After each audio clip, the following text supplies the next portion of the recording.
বিএনপির ভাইয়েরা কেউ রাগ করবেন না, আমি আপনাদের বোঝানোর জন্য বলতেছি। একদল একবারে পাগল হয়ে গেছে নির্বাচন করে। 17 বছর অপেক্ষা করলেন, আর 17টা মাস অপেক্ষা করা যায় না। দেখি এই লোকটা কি করে, কথা বলে না।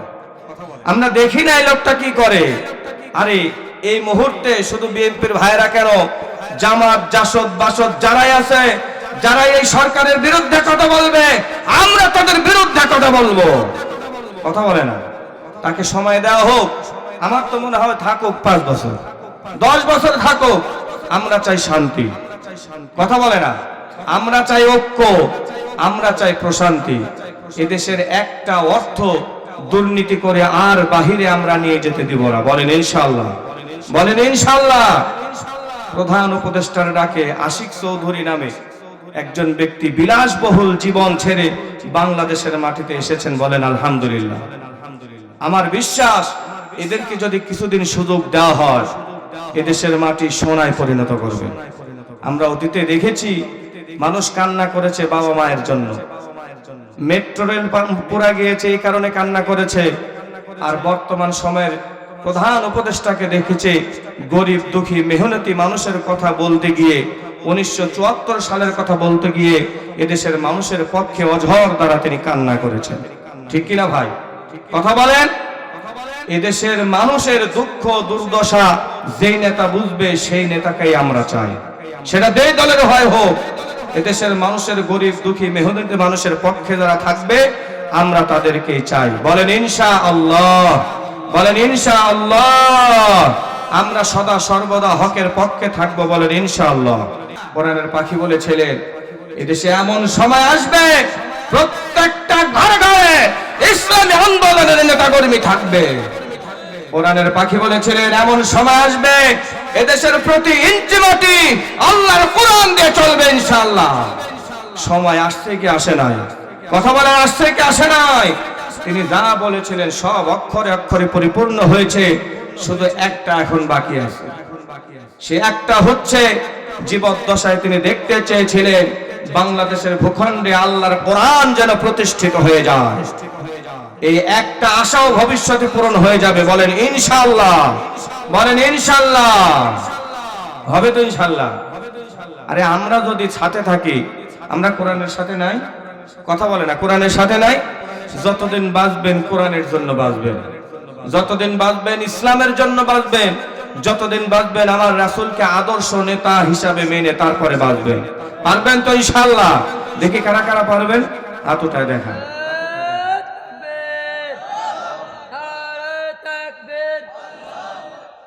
আল কোরআনের আলো সংসদে জালো,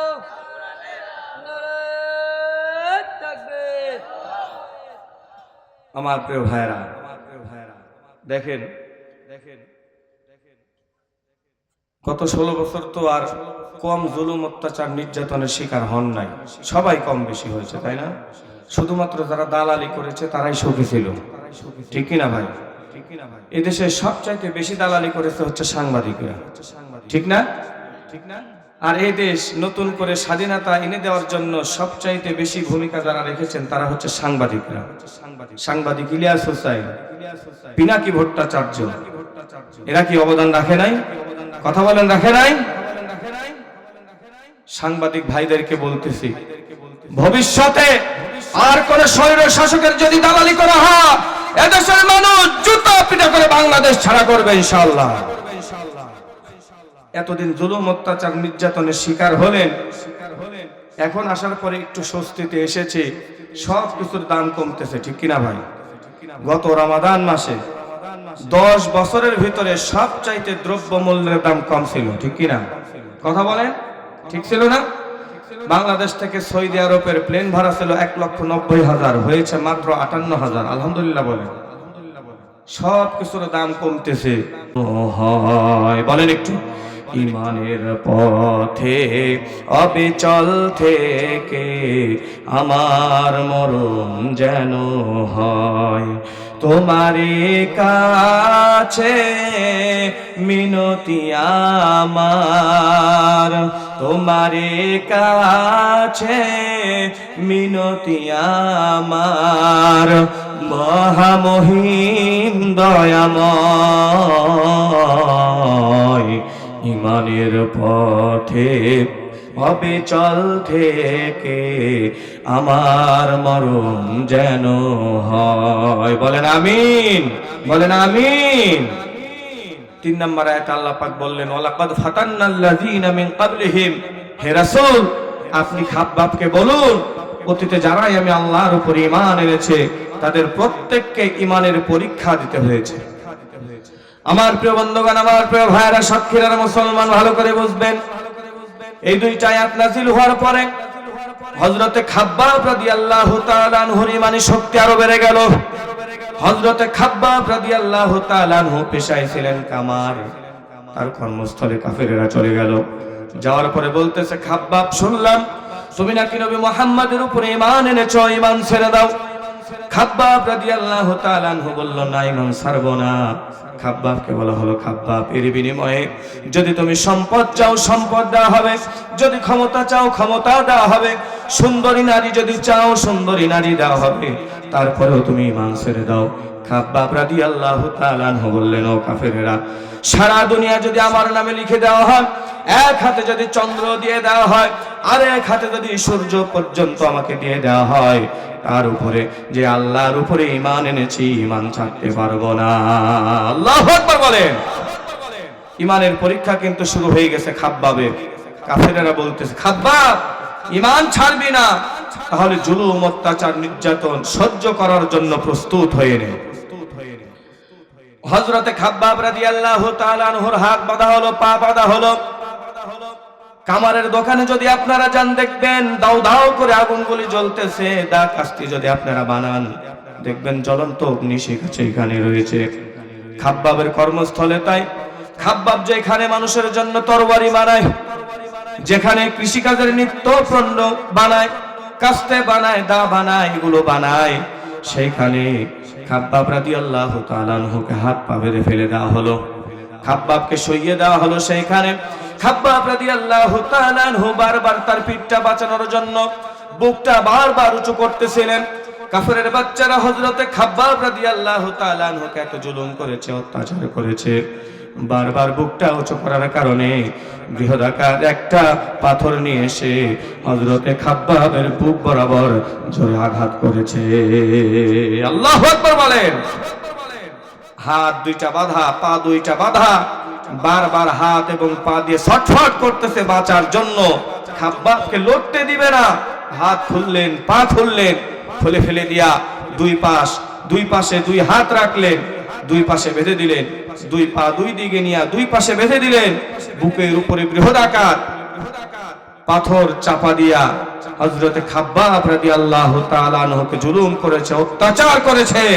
তারপরেও হযরতে খাব্বাব জালিমের কাছে মাথা নত করে। কথা বলেন, মাথা নত করে। আমার প্রিয় বন্ধুগণ, এবার আসেন, কি এগুলো? আচ্ছা, একটু পরে। হ্যাঁ, এবার আসেন, অতীতে যারা ঈমান এনেছিল তাদের কি পরীক্ষা দিতে হয়েছে, তাই না? সাম্প্রতিক সময় আপনারা দেখেছেন গত 16 বছর কোরআনের পাখি আল্লামা দেলাওয়ার হোসেন সাঈদীকে যে পরিমাণ জুলুম অত্যাচার নির্যাতন করা হয়েছে, তিনি কি বাতিলের কাছে মাথা নত করেছিলেন? কোরআনের পাখি আল্লামা দেলাওয়ার হোসেন সাঈদী জীবদ্দশায় বলেছিলেন, প্রভু আমার, নিশ্চয় তুমি জানো ক্ষমতার কর্তৃত্ব লাভের কোন অভিলাষ কোন কালে ছিল না আমার অন্তরে, শুধু বুক ভরা আশা একান্ত দয়া পরশে শামিল করে নিও তোমার প্রিয় বান্দাদের কাতারে। আল্লাহু আকবার বলেন।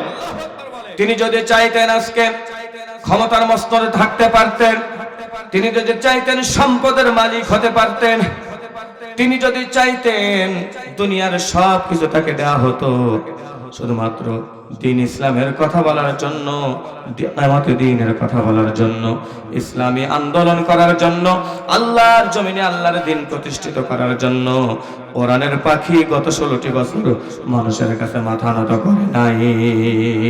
ঠিক কিনা? মাথা নত করেছে।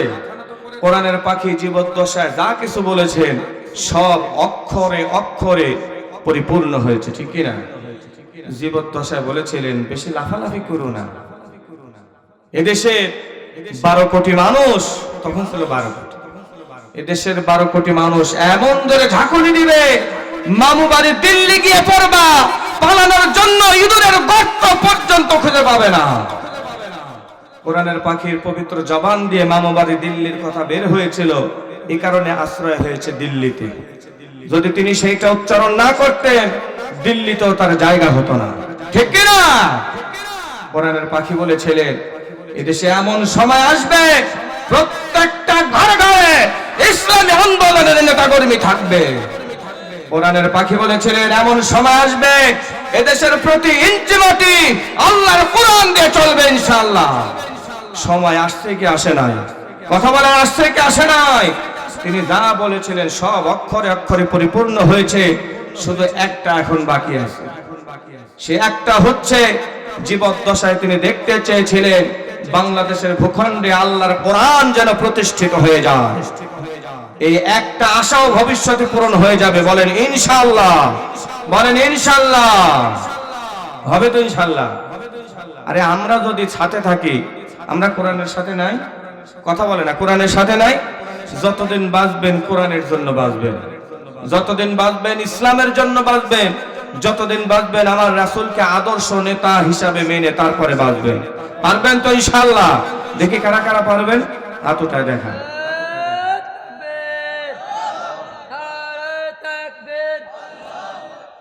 আল কোরআনের আলো সংসদে জালো,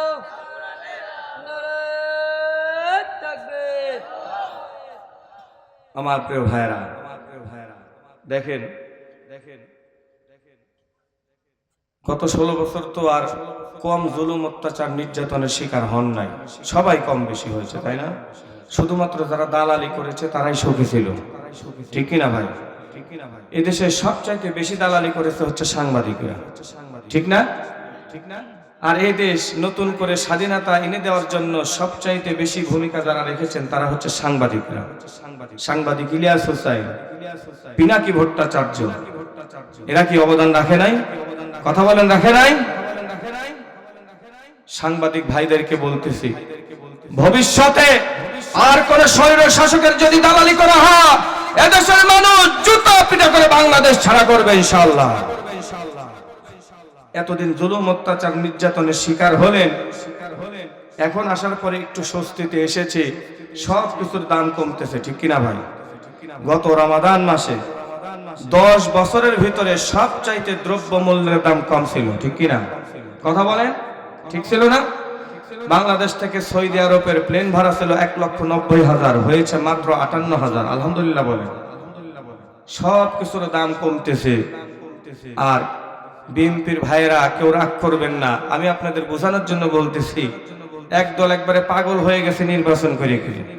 17 বছর অপেক্ষা করলেন, আর 17টা মাস অপেক্ষা করা যায় না। দেখি এই লোকটা কি করে, কথা বলে না। আমরা দেখি না এই লোকটা কি করে।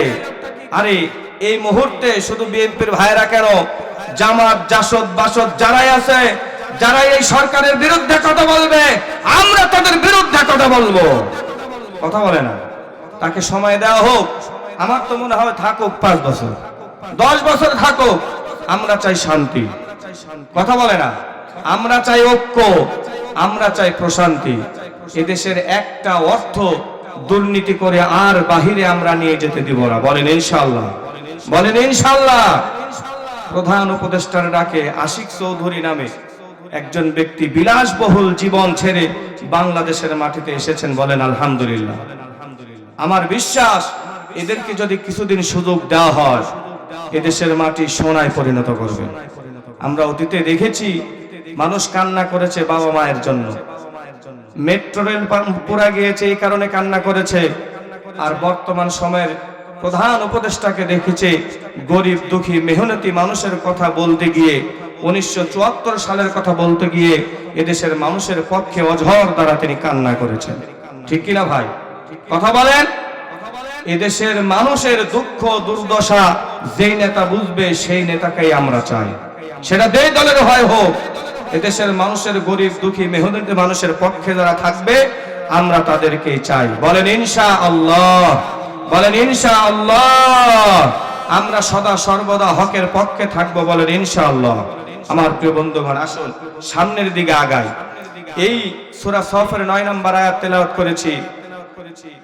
এই সূরার সর্বশেষ অংশে আল্লাহ পাক বলেছেন, লাউ কারিহাল মুশরিকুন। হে রাসূল, আপনি যখন দিন প্রতিষ্ঠার কথা বলবেন, এক শ্রেণীর মানুষ আপনার উপরে রাগান্বিত হয়ে যাবে, ক্ষিপ্ত হয়ে যাবে।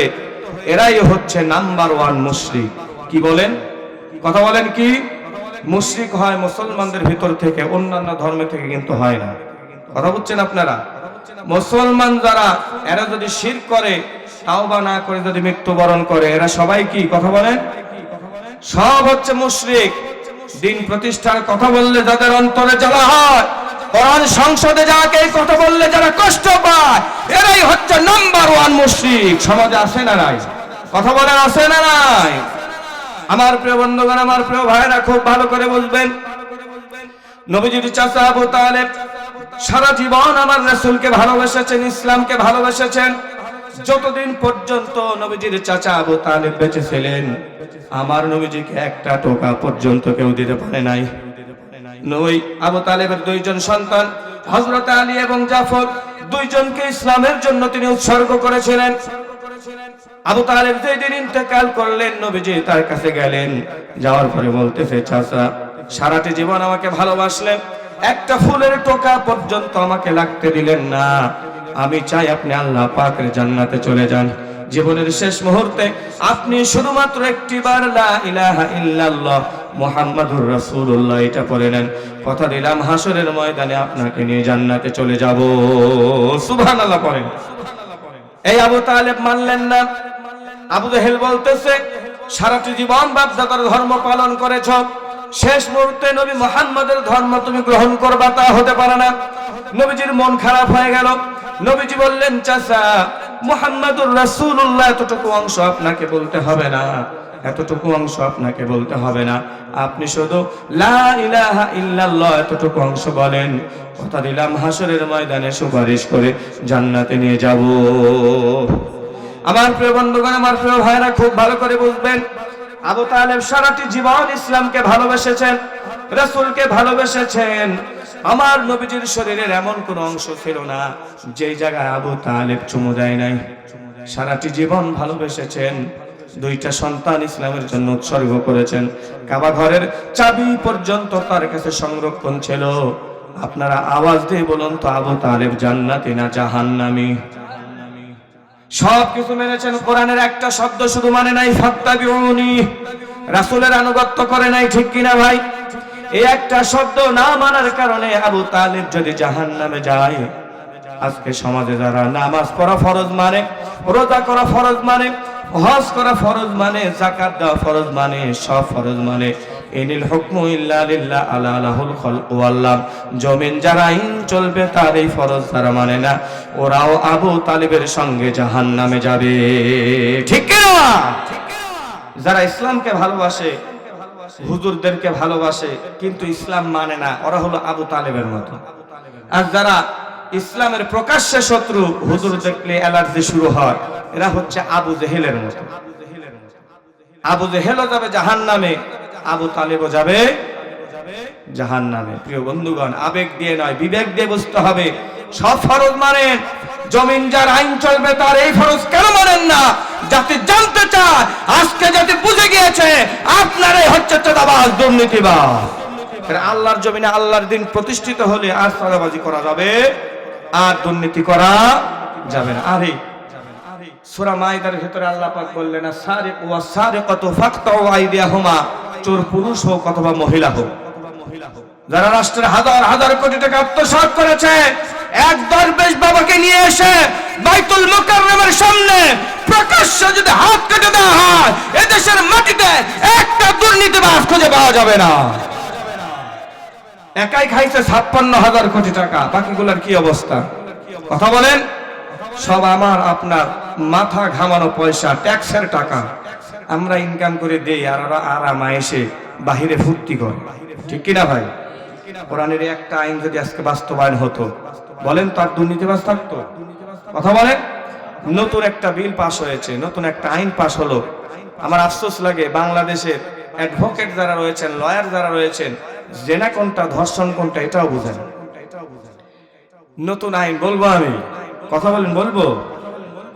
নতুন আইনে বলা হচ্ছে বিবাহের পূর্বে একটা ছেলে এবং একটা মেয়ে যদি অনৈতিক কাজে লিপ্ত হয়, বিবাহের প্রলোভন দেখিয়ে শারীরিক সম্পর্কে যদি লিপ্ত হয়, এরপরে মেয়েকে আর বিবাহ করলো না, মেয়ে যে আদালতে মামলা দায়ের করলো যে আমাকে বিয়ের প্রলোভন দেখিয়ে ধর্ষণ করেছে, নাউজুবিল্লাহ বলেন। আপনারা বলেন তো, উভয়ের সম্মতিতে যে দৈহিক সম্পর্ক হয় এটাকে ধর্ষণ বলে না জেনা বলে? সাধারণ মানুষও এটা জানে যে উভয়ের সম্মতিতে যদি শারীরিক সম্পর্ক হয় সেটাকে বলা হয় জেনা, আর এক পক্ষ যদি ফোর্স করে কোনো কিছু করে সেটাকে বলা হয় ধর্ষণ, ঠিক কিনা? কথা বলেন। নতুন আইন করলো, কেউ যদি যায় বলে আদালতকে, তাহলে ছেলেকে 7 বছরের কারাদণ্ড দিবে। কয় বছর? সম্পূর্ণ বৈষম্য করা হয়েছে ছেলেদের সাথে, ঠিক কিনা? অথচ কোরআনের আইন অনুযায়ী উভয়ই সমান সাজা পাবে, ঠিক কিনা? আল্লাহ রাব্বুল আলামিন সূরা নূরের 2 নম্বর আয়াতের ভিতরে বলেছেন, আয-যানিয়াতু ওয়াজ-যানি ফাজলিদু কুল্লা ওয়াহিদিম মিনহুমা মিআতা জালদাহ। আল্লাহু আকবার বলেন।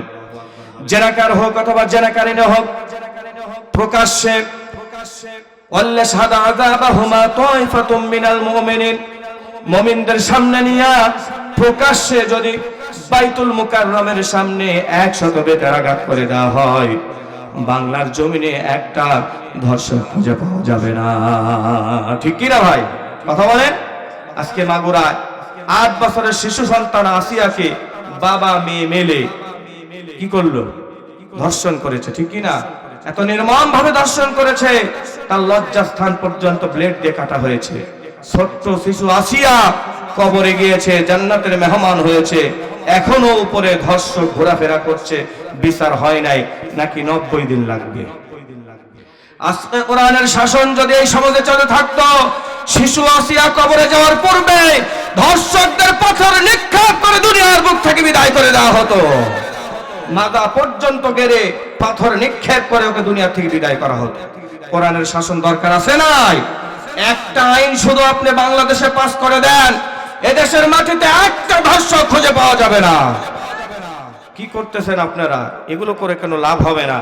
আগেই বলেছি, এদেশের সংবিধান যতই পরিবর্তন করেন না কেন কোনো লাভ হবে না, যতদিন পর্যন্ত না আল্লাহর দেওয়া সংবিধান পার্লামেন্টে না যাবে।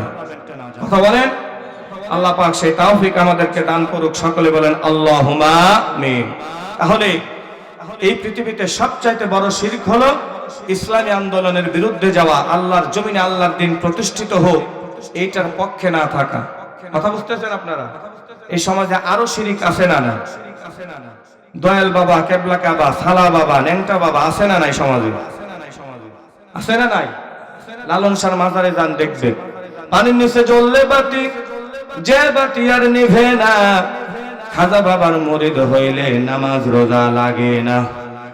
নাই নাকি বলেন? কিরমান কাতিবিন রোজ হাসরের দিন, কিরমান কাতিবিন রোজ হাসরের দিন, আল্লাহর কাছে যদি করে অভিযোগ আমি বলবো আমি ছিলাম ল্যাংটা বাবার লোক। নাউজুবিল্লাহ বলেন। পানি গড়গড়ায়া পড়তেছে, বাবা আমায় ডাকতেছে, পানি গড়গড়ায়া পড়তেছে, বাবা আমায় ডাকতেছে, আয় রে মানিক আমার বুকে আয়, বুকের ভেতর আছে প্রাণ, তার ভেতরে মেশিন গান, ভান্ডারি আমায় পাগল বানাইছে। নাউজুবিল্লাহ বলেন। আরে বানায় বলতেছি না, অভিজ্ঞতা থেকে বলতেছি। জান আপনারা দেখেন, আজকে মানুষ এই ধরনের শিরকের ভেতরে লিপ্ত হয়েছে। আবার বলে যার পীর নাই ওর পীর হলো শয়তান, এই কথা কিন্তু তারা বলে। বলে কি বলে না বলেন? আমার প্রিয় বন্ধুগণ, পীর মানে হচ্ছে পথ প্রদর্শক। যেতে পারেন আপনি, অসুবিধা নাই, যদি ওই পীর আপনাদের মসজিদের ইমামের মতো হয়, যিনি আল্লাহ এবং রাসূলের সুন্নাত অনুসরণ করে, তার কাছে আপনারা যান, তার নির্দেশনা শোনেন, কোনো অসুবিধা নাই। আমার প্রিয় বন্ধুগণ, এবার আসেন হচ্ছে সূরা সফের 10 নম্বর আয়াতে। কত নম্বর আয়াতে কি বলবো আমি ভাই? আল্লাহ রাব্বুল আলামিন এই আয়াতের ভিতরে বললেন, ইয়া আইয়ুহাল্লাযীনা আমানু, হে ঈমানদারেরা, হাল আদুল্লুকুম আলা তিজারা, আমি কি তোমাদেরকে এমন একটি ব্যবসার কথা বলবো না, যে ব্যবসা যদি তোমরা করো তুমজিকুম মিন আযাবিন আলিম, জাহান্নামের ভয়ানক শাস্তি থেকে বাঁচিয়ে দেওয়া হবে। সুবহানাল্লাহ পড়েন। সেই ব্যবসাকে আল্লাহ পাক নিজেই দলিল দিচ্ছেন, তুমিনুনা বিল্লাহি ওয়া রাসূলিহি ওয়া তুজাহিদুনা ফি সাবিলিল্লাহ। এই ব্যবসা হলো আল্লাহর প্রতি ঈমান আনো তোমরা এবং রাসূলের প্রতি ঈমান আনো, ওয়া তুজাহিদুনা ফি সাবিলিল্লাহ, আল্লাহর রাস্তায় তোমরা জিহাদ করতে, জিহাদ করা যাবে না। মা বাবার প্রতি যদি মায়া থাকে আল্লাহর রাস্তায় জিহাদ করা যাবে না। একজন সাহাবীর কথা বলি, সাহাবীর নাম হলো হযরতে হানজালা। এই সাহাবীর কথা অনেকে জানেন। 21 বছর বয়সে মাত্র বিবাহ করেছেন। কয় বছর বয়সে ভাই? মাত্র 21 বছর বয়সে বিবাহ করেছেন। ঘরের ভিতরে সুন্দরী মেয়ে, সুন্দরী স্ত্রী, যার বিবাহে আল্লাহ রাসূল সাল্লাল্লাহু আলাইহি ওয়াসাল্লাম নিজে খুশি হয়ে খুরমা খেজুর পর্যন্ত ছিটিয়েছিলেন। বলেন আল্লাহু আকবার। বাসর রাত্রি গোসল ফরজ হয়েছে। হযরত হানজালা রাদিয়াল্লাহু তাআলা আনহু গোসল করার জন্য গেলেন। এমন সময় কে যেন বলতেছে, আল জিহাদ, আল জিহাদ ফি সাবিলিল্লাহ, আল জিহাদ, আল জিহাদ ফি সাবিলিল্লাহ, আল জিহাদ, আল জিহাদ ফি সাবিলিল্লাহ। এই কথা বলার সঙ্গে সঙ্গে হযরত হানজালা রাদিয়াল্লাহু তাআলা আনহু গোসলের কথা ভুলে গেলেন। দৌড়ে তার স্ত্রীর কাছে আসলেন। আসার পরে স্ত্রীকে বলতেছে, ও আমার স্ত্রী, কোষমুক্ত তরবারিটা দাও, জিহাদের ময়দানে যেতে চাই। স্ত্রী বলতেছে, স্বামী গো, আজকে আপনার সাথে বিবাহ হলো, ভালোভাবে পরিচয় আমি আপনার সাথে হতে পারি নাই, আপনি জিহাদের ময়দানে চলে যাচ্ছেন। হযরতে হানজালা রাদিয়াল্লাহু তাআলা আনহু বলতেছে, ও আমার স্ত্রী, সুন্দরী স্ত্রী নিয়া ঘরের ভিতরে আমি আনন্দ করব, ফুর্তি করব, দুনিয়ার ভিতরে থাকব, আর আমার নবীজি উহুদের ময়দানে কাফেরদের মার খাবে, তা কখনো হতে পারে না। হযরত হানজালা রাদিয়াল্লাহু তাআলা আনহু তার সুন্দরী স্ত্রীর কপালে একটা চুমু খেলেন। খাওয়ার পরে বলতেছে, আমার স্ত্রী, যদি জিহাদের ময়দানে গাজী হয়ে ফিরে আসি তোমার সাথে আমার দেখা হয়ে যাবে, আর যদি জিহাদের ময়দানে শহীদ হয়ে যাই আল্লাহর জান্নাতে তোমার সঙ্গে আমার দেখা হয়ে যাবে। মালিক তুমি জান্নাতে, তোমার কাছে আমার একটি ঘর বানিয়ে দিও, একটি ঘর বানিয়ে দিও। বলেন আমিন। হযরত হানজালা রাদিয়াল্লাহু তাআলা আনহু স্ত্রীর কাছে বিদায় নিয়ে উহুদের ময়দানে যুদ্ধে চলে গেলেন। খুব সংক্ষেপে বলতেছি, হযরত হানজালা রাদিয়াল্লাহু তাআলা আনহু অসংখ্য কাফেরকে ইতিমধ্যেই জাহান্নামের চৌরাস্তায় পাঠিয়ে দিয়েছেন। হযরত হানজালা রাদিয়াল্লাহু তাআলা আনহু শহীদ হয়ে গেলেন। উহুদের ময়দানে মুসলমানরা শহীদ হয়েছিলেন মোট 70 জন। 70 জন শহীদ হয়েছে। 68টা লাশ খুঁজে পাওয়া গেল, 2টা লাশ খুঁজে পাওয়া যায় না। একটা হলো হযরত হানজালা, আর একটা হলো নবীজির চাচা আমির হামজা রাদিয়াল্লাহু তাআলা আনহু। 2টা লাশ খুঁজে পাচ্ছেন না। হযরত হানজালার স্ত্রী নবীজির কাছে আসলেন। আসার পরে বলতেছেন, নবীজি, গতকালকে আপনি একটি বিবাহ করিয়েছেন, আপনার কি মনে আছে? হাতটা বের করে দিয়েছেন, ইয়া রাসূলুল্লাহ, এই দেখেন আমার হাতের মেহেদি এখনো শুকায় নাই। গতকালকে আপনি একটি বিবাহ করিয়েছিলেন, আপনার কি মনে আছে? নবীজি বললেন, হ্যাঁ, গতকালকে তো আমি হানজালার বিবাহ করিয়েছি, যার বিবাহের খুশিতে নিজে খুরমা খেজুর ছিটিয়েছি। আল্লাহু আকবার বলেন। হযরত হানজালার স্ত্রী ডাক দিয়ে বলছেন, নবী গো, শহীদদেরকে তো আপনি গোসল করান না, এর কারণ হলো শহীদরা হাসরের ময়দানে রক্ত মাখা অবস্থায় আল্লাহর সামনে দাঁড়িয়ে যাবে। আল্লাহ পাক শহীদদেরকে ডাক দিয়ে বলবে, ও শহীদেরা, কেন তোমরা রক্ত মাখা অবস্থায় আমার সামনে দাঁড়িয়েছো?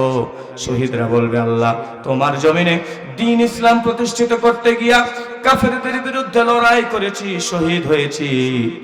রব্বুল আলামিন তোমাকে রাজি খুশি করানোর জন্য আমরা শহীদ হয়েছি, এই কারণে আমাদের শরীরে রক্ত লেগে আছে।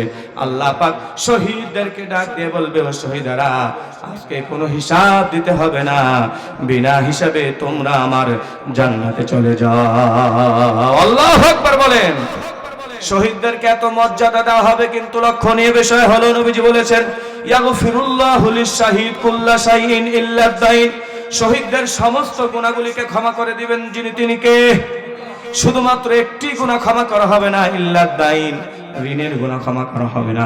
কোন শহীদ যদি আল্লাহর সামনে ঋণগ্রস্ত অবস্থায় দাঁড়িয়ে যায়, আল্লাহ রব্বুল আলামিন তার ঋণের হিসাব নেবে।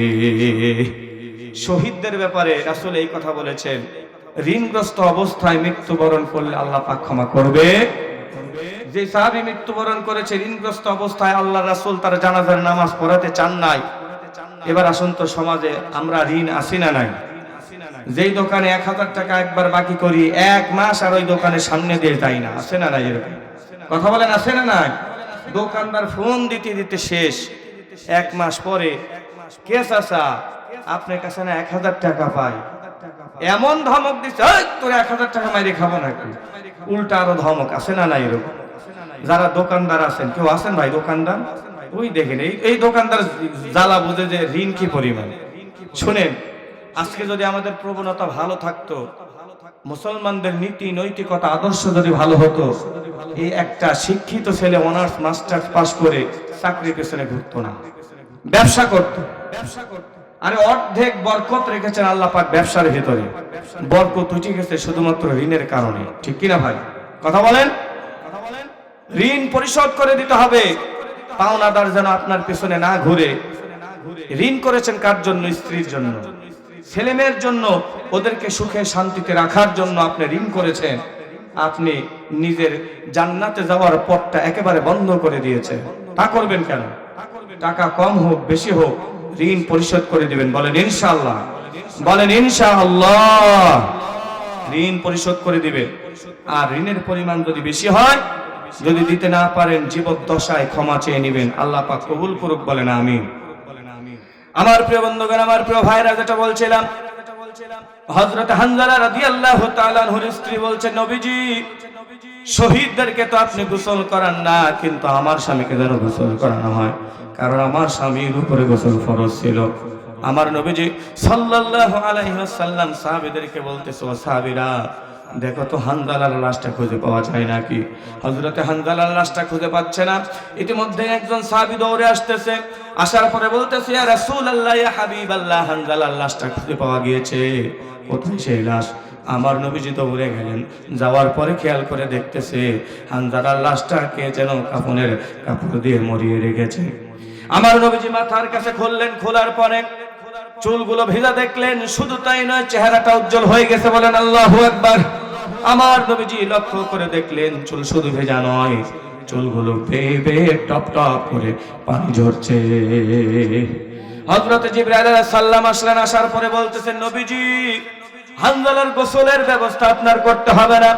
হযরত হানজালা মাত্র 21 বছর বয়সের যুবক, সুন্দর স্ত্রীকে রেখে আপনাকে খুশি করানোর জন্য, আল্লাহকে খুশি করানোর জন্য, দ্বীন ইসলাম প্রতিষ্ঠিত করানোর জন্য জিহাদের ময়দানে এসেছে, শহীদ হয়েছে। আল্লাহ পাক এত খুশি হয়েছেন, আমাদেরকে হুকুম দিয়েছেন হানজালাকে আমরা যেন নিয়ে যাই হাউজে কাউসারের তৃতীয় আসমানে হযরতে হানজালাকে আমরা নিয়ে গিয়েছি। হাউজে কাউসারের পানি দিয়া হযরতে হানজালার গোসল করিয়েছি। আল্লাহু আকবার বলেন। আমার প্রিয় বন্ধুগণ, আমার প্রিয় ভাইরা, এই ঘটনাটা বলার উদ্দেশ্য হলো, যুবক ভাইরা খুব ভালো করে বুঝো, এই ঘটনাটা বলার উদ্দেশ্য হলো, সুন্দরী স্ত্রীর মায়া ত্যাগ করে জিহাদের ময়দানে যেতে হবে। সুন্দরী স্ত্রীর মায়া যদি থাকে, জিহাদের ময়দানে যাওয়া যাবে না। সুন্দরী স্ত্রীর মায়া যদি থাকে, আল্লাহর জমিনে আল্লাহর দ্বীন প্রতিষ্ঠিত করার আন্দোলনে শরীক হওয়া যাবে না। সন্তানের প্রতি যদি মায়া থাকে, আল্লাহর জমিনে আল্লাহর দ্বীন প্রতিষ্ঠিত হওয়ার আন্দোলনে শরীক হওয়া যাবে না। ঠিক কিনা ভাই? কথা বলেন। বুঝতে পারতেছেন আপনারা? বুঝতেছেন আপনারা? আমার প্রিয় বন্ধুগণ, দ্বীন কায়েমের আন্দোলনে আমরা শেষ পর্যন্ত থাকবো তো ইনশাআল্লাহ? বলেন তো, থাকবো তো ইনশাআল্লাহ? এই জিহাদের ময়দানে যদি যেতে পারেন, সারাটি জীবন যদি সংগ্রাম করতে পারেন, আল্লাহর জমিনে আল্লাহর দ্বীন প্রতিষ্ঠিত করার আন্দোলনে যদি আপনারা শরীক হতে পারেন, আল্লাহ পাক আপনাদেরকে 5টা পুরস্কার ঘোষণা করেছে। কয়টা ভাই? জীবদ্দশায় 2টা। একটা হলো নাসরুম মিনাল্লাহ, আল্লাহ পাকের সাহায্য আমাদের সঙ্গে থাকবে। 2 নাম্বার হলো ফাতহুন করিব, প্রসন্ন বিজয়। আমরা যদি কাফেরদের বিরুদ্ধে লড়াই করে যেতে পারি, আল্লাহ রাব্বুল আলামিন আমাদেরকে সফলতা দান করবে। সুবহানাল্লাহ পড়েন। আর আখিরাতে হচ্ছে 3টা পুরস্কার। কয়টা? আখিরাতের কথা বলবো, তার আগে যেহেতু পর্দার আড়ালে মা বোনেরা রয়েছে, তাদের উদ্দেশ্যে দুই একটা কথা বলার দরকার আছে না নাই ভাই? কারণ মা বোনদের উদ্দেশ্যে কথা বলা দরকার। বিগত দিনে তারাই ছিল এদেশের সরকার, ঠিক কিনা ভাই? কথা বলেন। কারণ প্রত্যেকটা মা বোন হচ্ছে এক একজন বাড়ির হোম মিনিস্টার। তাদের কথা ছাড়া আমরা কেউ লড়াচড়া করতে পারি না। যদি করি খবর আছে না নাই? কথা বলেন, আছে না নাই? আমার মা বোনদের সারা জীবন দুইটা অভিযোগ স্বামীদের প্রতি। স্বামীদের প্রতি কয়টা অভিযোগ ভাই? কথা বলেন, কয়টা? একটু আওয়াজ দিয়ে বলেন, কয়টা? একটু তাকবীর দেন। নারে তাকবীর, লিল্লাহি তাকবীর। আল কোরআনের আলো। আমার মা বোনদের দুইটা অভিযোগ স্বামীদের প্রতি। যখনই ঝগড়া লাগবে দেখবেন বলবে, এতদিন হলো বিয়ে হয়েছে, তুমি আমার কি দিছো? এ হলো এক নাম্বার অভিযোগ, বুঝতেছেন? আর দুই নাম্বার অভিযোগ হলো, আমার জীবনের সবচাইতে বড় ভুল হলো তোমাকে বিয়ে করা। ঠিক কিনা? সব মেয়ের একই অবস্থা ভাই, সব মেয়ের একই অবস্থা। যত বড় নামি দামি মানুষ হোক না কেন, ঝগড়া লাগলে এই কথা বলবে, আমার জীবনের সব থেকে বড় ভুল হলো তোমাকে বিয়ে করা। জীবন যৌবন সব কিছু উজাড় করে স্ত্রীর জন্য এত কিছু করেছেন, সেই স্ত্রী ঝগড়া লাগলেই বলে, এতদিন হলে বিয়ে হয়েছে, তুমি আমার কি দিছো? কথা হয় না। মা বোনদেরকে আমি বলতেছি, যেহেতু পর্দার আড়ালে আসেন, আপনারা ছেলেদের তুলনায় বেশি, আমি আপনাদেরকে বলতেছি, আপনারা আজকে বাড়িতে যান, যাওয়ার পরে মিলান আপনার স্বামীর কয় জোড়া জুতা আছে আর আপনার কয় জোড়া জুতা আছে, আপনার স্বামীর কয়টা পোশাক আছে আর আপনার কতগুলো শাড়ি আছে।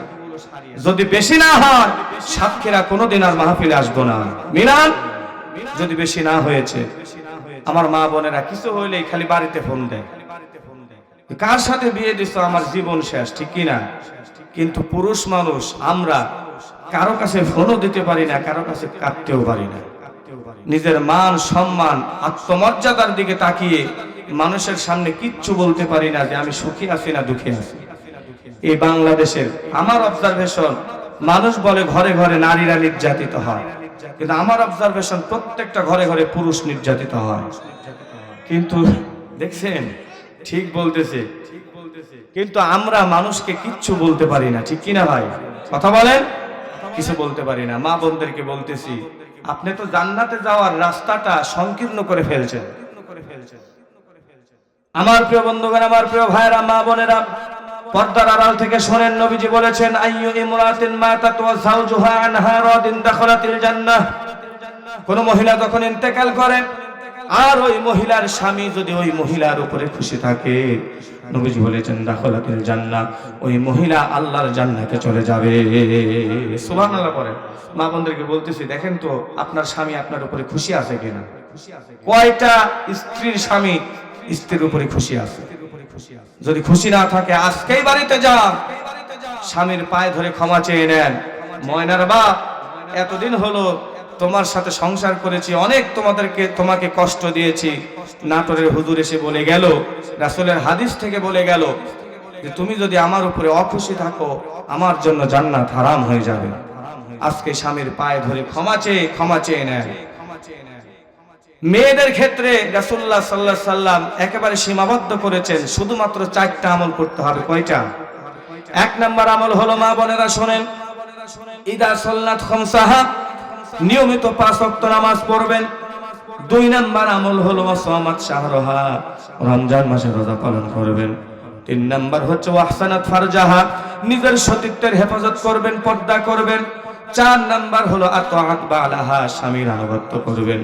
নবীজি বলেছেন, এই 4টা কাজ যদি কোনো মহিলা করতে পারে, ফালতাদখুল মিন আইয়ি আবওয়াবিল জান্নাতি শাআত, আল্লাহ পাক জান্নাতে প্রবেশ করার জন্য বান্দা বান্দির জন্য 8টি দরজা বানিয়েছে, ওই মহিলার জন্য 8টা দরজাই খোলা হয়ে যাবে।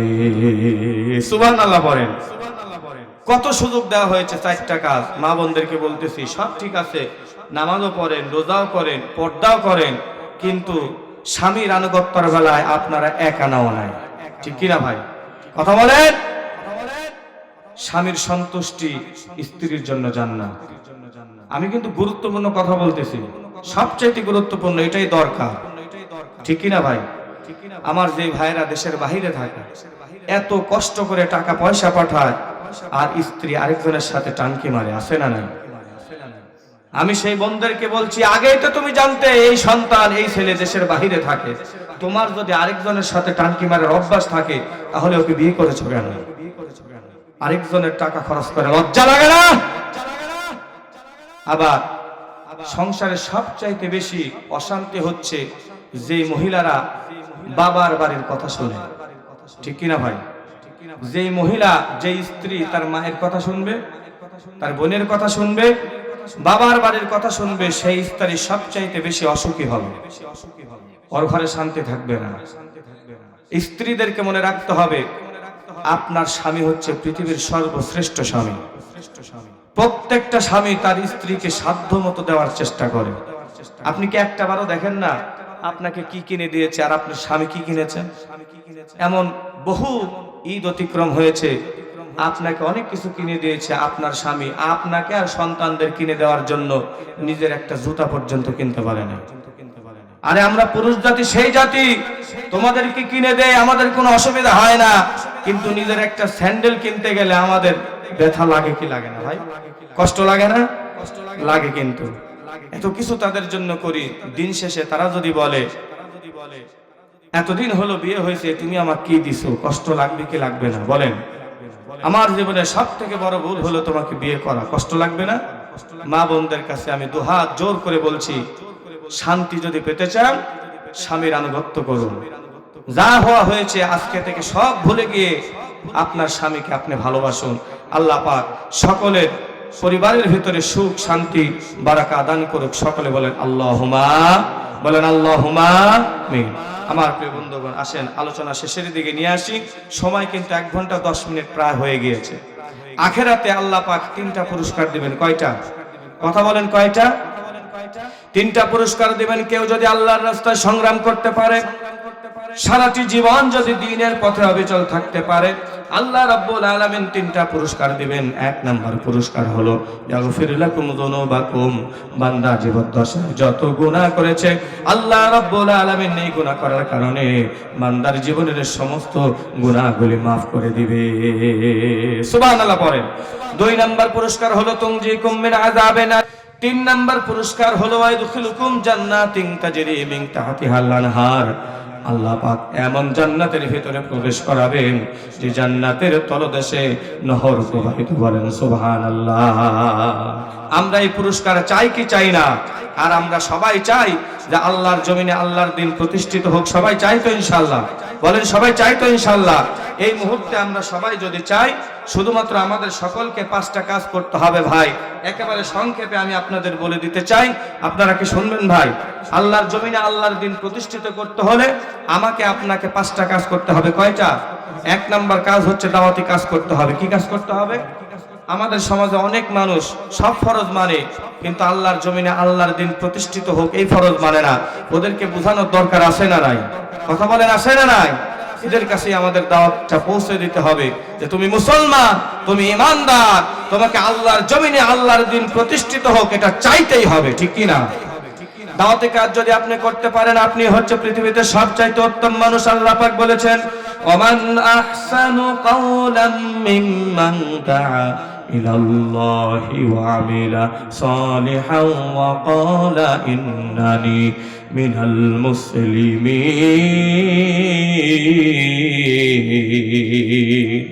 যে ব্যক্তি অন্য কোন মানুষকে আল্লাহর পথে ডাকে এবং নিজ নেক আমল করে, ক্বালা ইন্নানি মিনাল মুসলিমিন, এবং গর্ব করে বলে আমি মুসলমান, এই 3টা কাজ যারা করে আল্লাহ রাব্বুল আলামিন বলেছেন ওই ব্যক্তির চাইতে দুনিয়ার বুকে উত্তম মানুষ আর কেউ হতে পারে না।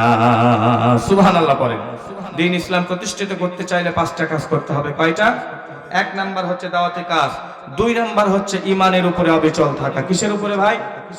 আমাদের বাংলাদেশের মুসলমানদের এমন ঈমান, খালি আগের দিন হাতের ভিতরে 100 টাকার একটা নোট দিবে, যারা বিড়ি খায় 1 প্যাকেট বিড়ি দিবে, একটা পান একটা চা দিবে, ওর ঈমান শেষ। দেওয়ার কথা এই জায়গায় দিয়ে দিছে, ছিল ওই জায়গায়। আছে না নাই? এরকম কথা বলেন, আছে না নাই? এরকম ঈমান নিয়ে জান্নাতে যাবেন ভাই? এদের নই তো এই দেশের মানুষের কপালে সুখ নাই, ঠিক না? যে মানুষ নেতৃত্ব বাছাই করতে পারে না, আল্লাহর আইন চাই, সৎ লোকের শাসন চাই, মুখে বলে কিন্তু অন্তর দ্বারা সেটা চায় না, বাস্তবে যেটা সেটা প্রয়োগও করে। এই ঈমান নিয়ে জান্নাতে যাওয়া যাবে? কথা বলেন, এই ঈমান নিয়ে জান্নাতে যাওয়া যাবে না, ঈমানের উপরে অবিচল থাকতে হবে।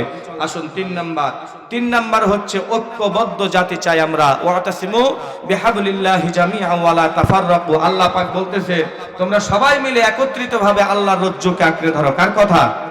আজকে বাংলাদেশে কওমের হুজুর আলিয়ার হুজুর দেখতে পারে না, আলিয়ার হুজুর কওমের হুজুর দেখতে পারে না, তাবলিগের ভাইয়েরা অমুক দলকে দেখতে পারে না, অমুক দল আবার অমুক দলকে দেখতে পারে না। আরে কবরে প্রশ্ন করা হবে মান দিনুকা, তোমার দিন কি? সবাইকে বলতে হবে দ্বীনুল ইসলাম। কোন আহলে হাদিস, সুন্নি, শিয়া, জামাত, চরমনাই, ফুরফুরা কিচ্ছু পরিচয় সেখানে হবে না।